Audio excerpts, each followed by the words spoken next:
Hello dear students, welcome to vision 247 YouTube channel plus application. तर विद्यार्थी मित्रांनो, बरेच दिवसानंतर व्हिडिओ येत आहे माझा. आणि बरेच स्टुडंट्सची कमेंट्स पण आले, रिक्वेस्ट पण आले, सर व्हिडिओ व्हिडिओ अपलोड करा, एक व्हिडिओ तरी CID वरती द्या. CID वरती व्हिडिओ नाही येत आहे. गणेश सरांचा व्हिडिओ नाही येत आहे. पर्टिक्युलरली केमिस्ट्रीचे रिलेटेड जे क्वेश्चन्स येणार आहेत, CID मध्ये कसे येणार, काय येणार, बरेचसे क्वेश्चन्स असतील तुमच्या डोक्यामध्ये. ते सर क्वेश्चन्स कोणत्या पद्धतीने विचारतील केमिस्ट्रीमधून, किंवा मग हे पण असेल की क्वेश्चन्स कसे टॅकल करायचे, किंवा मग लेवल काय राहील क्वेश्चन्सची.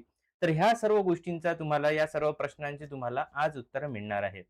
तर जसं की तुमच्या स्क्रीनवरती दिसत आहे, स्क्रीनवरती काय CID व्हॅकन्सी महाराष्ट्र, ठीक आहे. म्हणजेच काय आहे की महाराष्ट्राचे जे CID व्हॅकन्सी दिसत आहे, तुम्हाला सर्वांना कळत आहे. ओके. तर बघा, याच स्लाइडमध्ये तुम्हाला दिसत असेल topic wise mock test. Topic wise mock test. Topic wise mock test देणार आहे. बघा, टॉपिक वाईज मॉक टेस्टमध्ये काय-काय राहणार आहे? Technical plus non technical questions.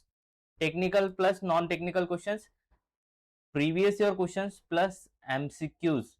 बघा, टॉपिक वाईज मॉक टेस्ट आहे, म्हणजे जसा टॉपिक आहे त्याची टेस्ट तुम्हाला लगेच मिळणार आहे, plus with detailed explanation. With what? Detailed explanation.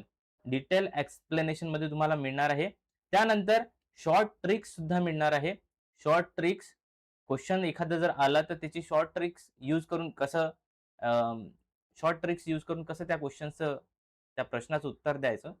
त्यानंतर व्हॅलिडिटी राहणार आहे 6 मंथ, आणि फुल लेंथ टेस्ट सुद्धा तुम्हाला मिळणार आहे. सर आमचा पूर्ण अभ्यास झाला, टॉपिक वाईज मॉक टेस्ट पण झाले, पण आता नेमकं करायचं काय? तर मग त्यावेळी तुम्ही काय करू शकता? तर त्यावेळी तुम्ही फुल लेंथ टेस्ट देऊ शकता. जर काही डाउट्स असतील, काही विचारायचं असेल, तर कॉन्टॅक्ट नंबर तुमच्या स्क्रीनवरती दिसतच आहे. तुम्ही आमच्या टेक्निकल टीमला कॉन्टॅक्ट करून डेफिनेटली डेफिनेटली तुम्ही तुमचे डाउट्स क्लिअर करू शकता. नेक्स्ट बघा, आता सर बरेचसे स्टुडंट्स जॉइन करण्याचा प्रयत्न करत आहेत, पण पैशांचं थोडं नाही होत आहे, किंवा मग पैशांचे थोडे प्रॉब्लेम्स आहेत. तर मग अशा स्टुडंटसाठी ज्यांना कोर्स तर करायचा आहे, पण पैशांची थोडा प्रॉब्लेम चालू, फायनान्शियल थोडे स्टुडंट्स आहेत, तर डेफिनेटली काही ना काही तर इश्यू राहतीलच. तर बघा, तुम्हाला एक 50% डिस्काउंट चालू आहे आपल्या ॲप्लिकेशनवरती. 50% डिस्काउंट कोणासाठी? तर फक्त सुरुवातीचे 14 स्टुडंट्स. म्हणजेच काय, आता आज जो हा सेशन अपलोड होत आहे, किंवा हा जो व्हिडिओ अपलोड होणार आहे, इथनं जेव्हा अपलोड होईल तेव्हापासनं, तर 14 स्टुडंट्स, जेवढे 14 स्टार्टिंगचे 14 स्टुडंट्स एनरोल करतील, त्या 14 स्टुडंट्सला कंप्लीट 50% डिस्काउंट मिळणार आहे. आणि त्याचा कुपन कोड राहणार आहे जय Bhim.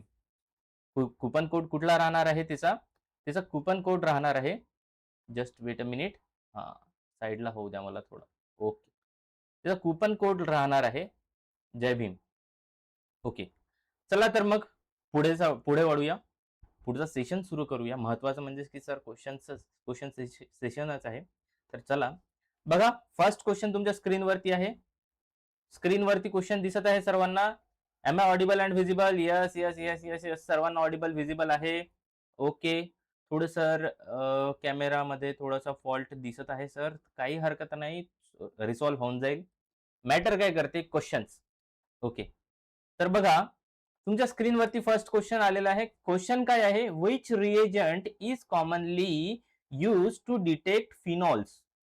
Which reagent is commonly used to detect phenols in a sample? म्हणजेच काय, एखाद्या सॅम्पलमध्ये जर फिनॉल प्रेझेंट असेल, तो डिटेक्ट कसा करायचा? कुठल्या सोल्युशननी किंवा कुठल्या रिएजंटनी तो फिनॉल डिटेक्ट होईल? ऑप्शन नंबर ए आहे तुमचं बेनेडिक्ट सोल्युशन. ऑप्शन नंबर बी आहे फेलिंग सोल्युशन. त्यानंतर फेरिक क्लोराईड सोल्युशन. त्यानंतर टोलेन्स रिएजंट. तर यामध्ये करेक्ट ऑप्शन कुठला आहे? तर बघा, जे बेनेडिक्ट सोल्युशन राहते, हे आपल्याला रिड्युसिंग शुगर्सचं डिटेक्शन देतात. Reducing sugars.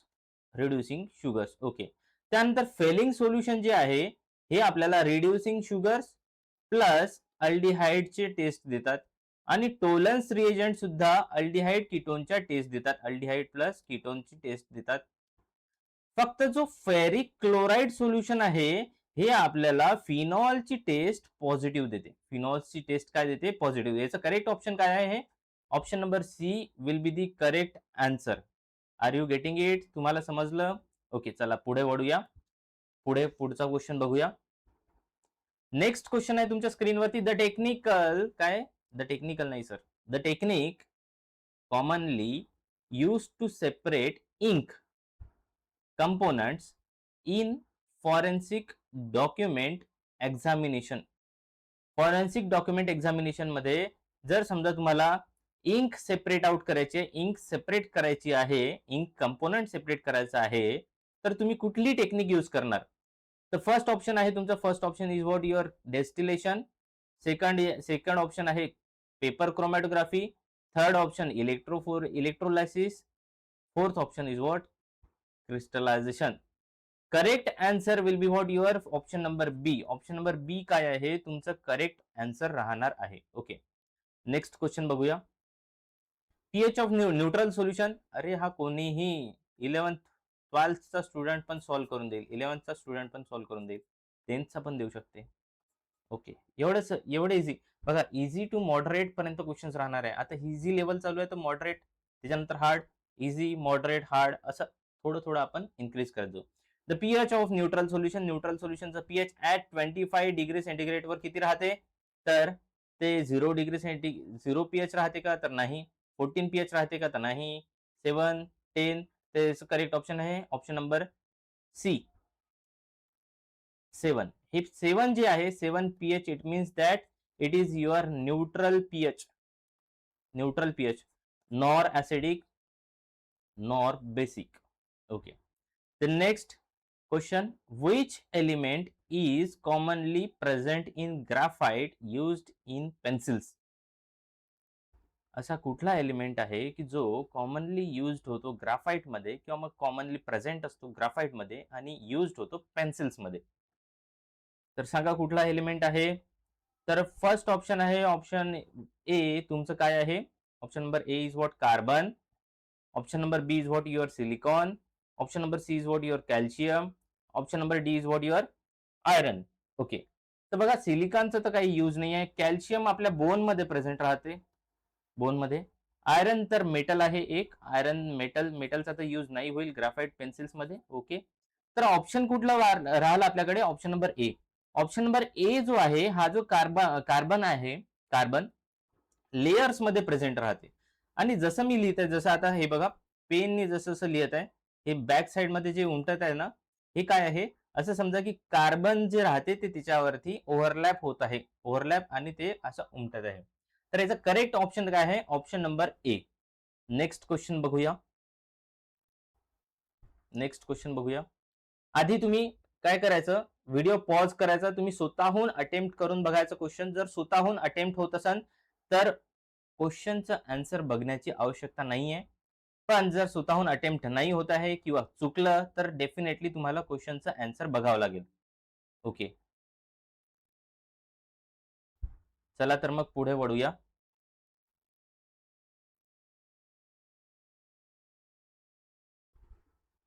काय आहे? Which instrument is use to measure absorption of light by chemical substance? Chemical substance, कुठला इन्स्ट्रुमेंट यूज केल्याने आपण ऍब्झॉर्प्शन ऑफ लाईट मेजर करू शकतो एखाद्या केमिकल सबस्टन्सचं? तर first is what? Microscope. Microscope कशासाठी यूज केला जातो? मायक्रोस्कोपनी आपण जे मायक्रो ऑर्गॅनिझम्स आहेत ते बघू शकतो. त्यानंतर स्पेक्ट्रोफोटोमीटर, याला साईडला ठेवू. बारोमीटर, बारोमीटर पण नाही. कलरीमीटर आपल्याला इंटेन्सिटी बद्दल इन्फॉर्मेशन देते, इंटेन्सिटी. त्यानंतर याचं करेक्ट ऑप्शन आहे ऑप्शन नंबर बी. जे स्पेक्ट्रोफोटोमीटर आहे, स्पेक्ट्रोफोटोमीटर तुम्हाला यूज केलं जाते, स्पेक्ट्रोफोटोमीटर यूज केलं जातं ऍब्झॉर्प्शन ऑफ लाईट मध्ये. लाईटच्या ऍब्झॉर्प्शन मध्ये यूज कुठला होतो? कुठल्या इन्स्ट्रुमेंटचा यूज होतो? तर तो म्हणजेच की spectrophotometer. Okay. The chemical formula of ethanol. इथेनॉलचा केमिकल फॉर्म्युला सांगा, कोणी सांगू शकेल का? इथेनॉलचा chemical formula. Fast fast fast fast fast. खूप इझी क्वेश्चन आहे. इझी इझी, खूपच जास्त इझी क्वेश्चन आहे. कमेंट फास्ट, कमेंट करू शकता, व्हिडिओ पॉज करू शकता. Okay.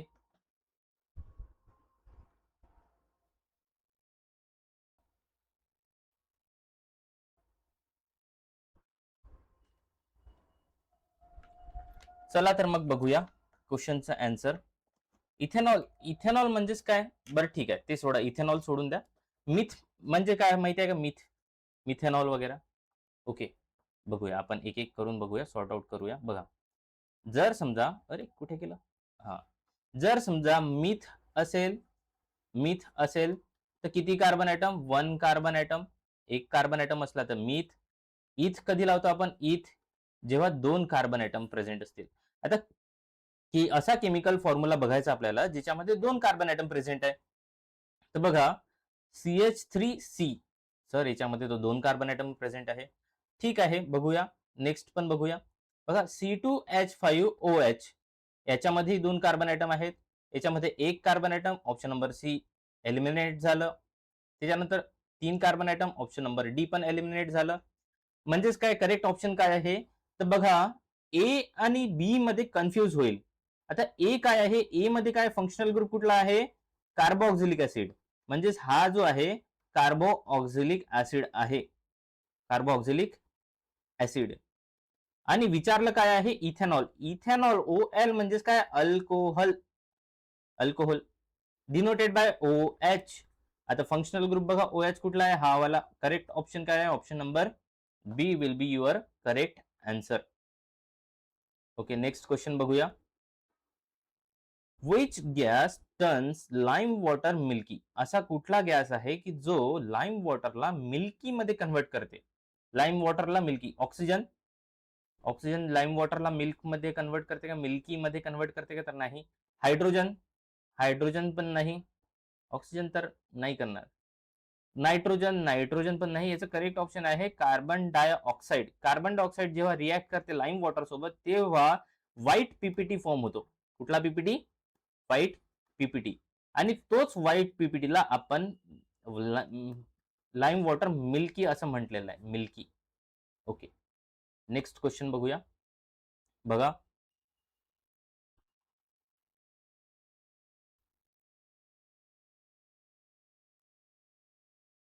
The process of separating components based on different boiling points.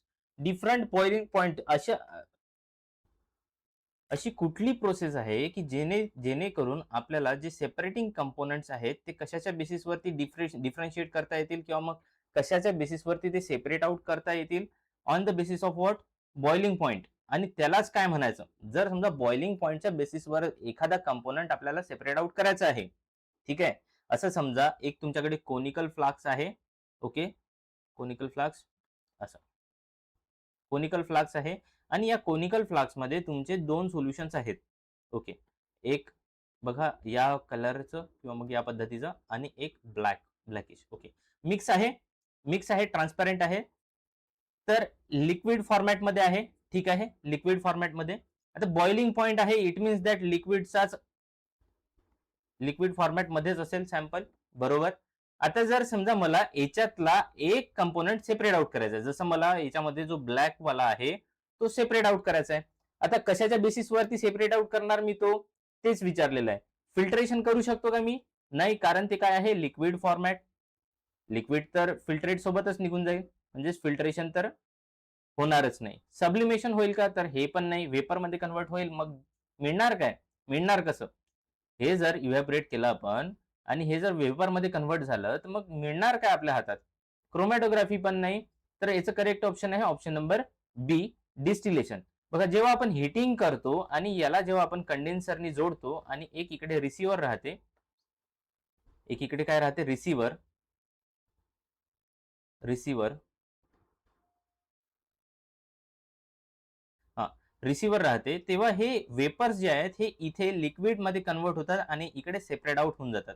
At particular temperature. म्हणजेच काय, की दोन्ही दोन्ही जे लिक्विड आहेत त्यांच्या एका पर्टिक्युलर टेम्परेचरवरती हे पूर्ण सेपरेट आउट होऊन जातील. एक रिसिव्हरकडे आणि एक सॅम्पल कोनिकल फ्लास्कमध्ये. तर बघा, याचं करेक्ट ऑप्शन आहे option number B distillation is your correct answer. The next question आहे, in chromatography the substance that moves through the stationary phase. Stationary phase वर कुठला सबस्टन्स मूव्ह होतो? कॅटॅलिस्ट मूव्ह होतो का? किंवा मग नेक्स्ट ऑप्शन आहे तुमचं मोबाईल फेज, प्रेसिपिटेट किंवा मग सोल्यूट. तर याचं करेक्ट ऑप्शन आहे ऑप्शन नंबर बी. जो मोबाईल फेज आहे तो मोबाईल फेज स्टेशनरी फेज वरती काय होतो? रन होतो. असं वरती वरती काय होतो? रन होतो. तर तो कुठला फेज असतो? तो मोबाईल फेज असतो तो. ओके. नेक्स्ट क्वेश्चन बघूया. Which acid is present in vinegar. Vinegar मध्ये कुठला ऍसिड प्रेझेंट असतो? तर सायट्रिक ऍसिड असतो का? तर नाही. त्यानंतर सल्फ्युरिक ऍसिड तर बिलकुल नाही. नायट्रिक ऍसिड तर बिलकुल नाही. याचं करेक्ट ऑप्शन आहे option number B, acetic acid. Okay. The main component of paper is. Paper मध्ये कुठला महत्वाचा कंपोनंट असतो? लिग्निन राहते का? तर नाही. सेल्युलोज त्याच्यामध्ये प्रेझेंट राहते. हिमोग्लोबिन पण नाही. Correct answer. स्टार्च पण नाही. याचं करेक्ट आन्सर आहे ऑप्शन नंबर बी. तर बघा, सर्वच्या सर्व questions related to document analysis वरती आहे, डॉक्युमेंट एक्झामिनर वरती. जसं की तुमची पोस्टच आहे. पोस्ट कुठली आहे? Assistant government document examiner. म्हणजेच काय की डॉक्युमेंटचं अनालिसिस करायचं आहे. तर आता डॉक्युमेंटचं अनालिसिस करायचं आहे म्हणजे त्या पर्टिक्युलर टाईपचे क्वेश्चन्स विचारले जातील. यामध्ये काही प्रिव्हियस इयर क्वेश्चन्स आहेत. प्रिव्हियस इयर क्वेश्चन्स कुठले? सर एक्झाम तर बरेच दिवस झाली नाही. तर केमिस्ट्रीचे जे क्वेश्चन्स आहेत एमपीएससी मध्ये विचारलेले तेच क्वेश्चन्स आपण या सेशन मध्ये घेतलेले आहेत. तर याच्यामध्ये previous year question plus multiple choice questions आहेत, प्रॅक्टिस क्वेश्चन्स आहेत रिलेटेड टू युअर पोस्ट. तर काही या पद्धतीने क्वेश्चन्स तुम्हाला विचारले जातील एक्झाम मध्ये. आय होप तुम्हाला या सेशन मध्ये बरंच काही शिकायला मिळालं असेल. Same previous year questions series आपली सुरू राहणार आहे. जसा हा व्हिडिओ अपलोड झाला, नेक्स्ट व्हिडिओ सुद्धा अपलोड होणार आहे. आणि ही जी सिरीज आहे ही फ्री ऑफ कॉस्ट राहील. Free of cost. आणि ही जी सिरीज आहे free of cost plus live lecture पण आहे. लाईव्ह लेक्चर तुमचं शेड्यूल्ड केलेलं आहे. चॅनल वरती व्हिजिट करा. तुम्हाला लाईव्ह लेक्चर कधी शेड्यूल्ड आहे दिसून जाईल. आणि लाईव्ह लेक्चर मध्ये तुम्ही इंटरॅक्शन करू शकता. तुमचे डाउट्स डेफिनेटली विचारू शकता. जर एखादा क्वेश्चन नाही समजला तुम्ही तेव्हाच विचारू शकता आणि क्लिअर करू शकता. जर तुम्ही नवीन असाल चॅनलवरती तर डेफिनेटली सबस्क्राईब करा आणि बेल आयकन वरती क्लिक करा. जेणेकरून तुम्हाला नोटिफिकेशन येऊन जाईल नेक्स्ट व्हिडिओ अपलोड झाल्यानंतर. आणि आजच्या व्हिडिओसाठी एवढंच. इथे आपण थांबूया. थँक्यू.